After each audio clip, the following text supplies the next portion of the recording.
Hi friends, welcome to our YouTube channel జై ప్రజారాజ్యం 2029. మీరు కనుక మన ఛానల్ ఇంకా సబ్స్క్రైబ్ చేయనట్లయితే చేసి వెంటనే సబ్స్క్రైబ్ చేయండి. మేము చేసే వీడియోలన్నీ మీకు వెంటనే నోటిఫికేషన్ వస్తాయి.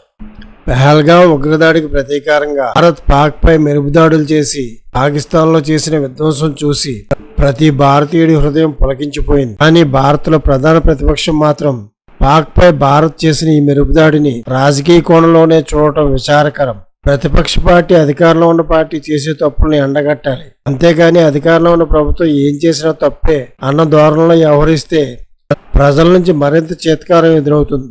పహల్గాం దాడులపై తాజాగా కాంగ్రెస్ సీనియర్ నాయకుడు చిదంబరం చేసిన వ్యాఖ్యలు ఆ పార్టీ దివాలా కోరుతానని మరోసారి బయటపెట్టాయి. పహల్గాం దాడి ఉగ్రవాదులను ఎన్ఐఏ ఇప్పటివరకు ఎందుకు పట్టుకోలేకపోయింది అని చిదంబరం ప్రశ్నించారు. ఇక్కడ వరకు బాగానే ఉంది, ఆపై చిదంబరం మాట్లాడిన మాటలే అసహ్యంగా ఉన్నాయి.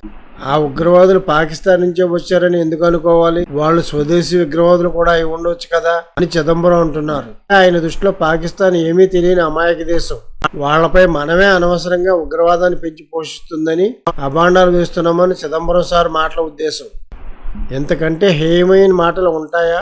కాంగ్రెస్ పార్టీకి భారత్ కంటే పాకిస్తాన్ మంచిదిలాగా కనపడుతుందా? కాంగ్రెస్ అధికారంలో ఉండగా పాకిస్తాన్ ఉసుగొలిపిన ఉగ్రవాదులు కసబ్, అజర్ మసూద్ లాంటి వాళ్ళు ఇండియాలో చేసిన ఉగ్రదాడుల్లో కూడా పాకిస్తాన్ ప్రమేయం లేదు అని చెప్పదలుచుకున్నారా కాంగ్రెస్ నేతలు? పహల్గాం ఉగ్రదాడిని ఖండించి కేంద్ర ప్రభుత్వానికి సంఘీభావం ప్రకటించిన కాంగ్రెస్ పార్టీ అక్కడితోనే తన హుందాతనాన్ని కోల్పోయింది. సన్నాయి నొక్కులు ప్రారంభించింది. యుద్ధంలో భారత్ ఎన్ని యుద్ధ విమానాలు కోల్పోయిందో చెప్పాలి అంది. యుద్ధంలో పాకిస్తాన్ గెలిచినట్టు ఇండియా ఓడిపోయినట్లు కాంగ్రెస్ మాట్లాడింది. యుద్ధంలో ఏం జరిగిందో దేశ ప్రజలందరూ కళ్ళారా చూశారు. భారత్ దాడులకు పాకిస్తాన్ గజగజ వణికింది. పాకిస్తాన్ ప్రధాని నివాసానికి సమీపంలో బాంబు దాడులు జరిపింది భారత్. పాకిస్తాన్ ప్రధాని అండర్ గ్రౌండ్ కి వెళ్లిపోయారు. లాహోర్, రావల్పిండి వంటి నగరాల్లో మిసైల్ దాడులు జరిగాయి. భారత దాడులను పాకిస్తాన్ ఏమాత్రం అడ్డుకోలేకపోయింది. కానీ పాక్ ప్రయోగించిన డ్రోన్లను భారత్ 99% నేల కూల్చేసింది. ఈ యుద్ధం భారత సైనికుల ప్రతిభను చాటి చెప్పిందని కాంగ్రెస్ చెప్పి ఉండవచ్చు.